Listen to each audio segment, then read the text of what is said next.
വീണ്ടും അപർണ രമേശ്. ഇന്ന് ഓഗസ്റ്റ് 14. ഈ വർഷത്തെ സ്കൂൾ പാർലമെന്റ് ഇലക്ഷൻ ഇന്ന് ആവേശപൂർവ്വം നടന്നു. ഇലക്ട്രോണിക് വോട്ടിംഗ് മെഷീൻ ഉപയോഗിച്ച് 5 മുതൽ 10 വരെ ക്ലാസുകളിലാണ് ഇലക്ഷൻ നടന്നത്. ഇതിനു മുന്നോടിയായി എല്ലാ ക്ലാസുകളിൽ നിന്നും തിരഞ്ഞെടുപ്പിന് നിൽക്കാൻ താല്പര്യമുള്ള കുട്ടികൾ പ്രഥമ അധ്യാപിക രമ ടീച്ചർക്ക് നാമനിർദ്ദേശക പത്രിക നൽകി. പത്രികാ സമർപ്പണം ആഗസ്റ്റ് 8 വരെ ആയിരുന്നു.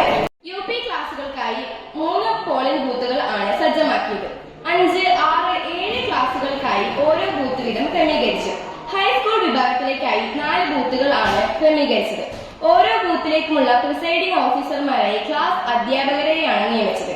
First, second, third polling officers ആയി ചുമതല നിർവഹിച്ചത് ലിറ്റിൽ കൈറ്റ്സിൽ നിന്നുള്ള കുട്ടികളാണ്. ഇന്ന് രാവിലെ 9:30 എല്ലാ പ്രിസൈഡിംഗ് ഓഫീസർമാരും പോളിംഗ് ഓഫീസർമാരും പോളിംഗ് സ്റ്റേഷനായ IT ലാബിൽ നിന്നും പോളിംഗ് സാമഗ്രികൾ ശേഖരിച്ച് ബൂത്തുകളിൽ എത്തിച്ചു. തുടർന്ന് മോക്ക് പോൾ നടത്തി. അതിനുശേഷം പോളിംഗ് ആരംഭിച്ചു. കുട്ടികൾ അച്ചടക്കത്തോടെ ക്യൂവിൽ നിന്ന് ഓരോ ബൂത്തിലും വോട്ട് ചെയ്തു.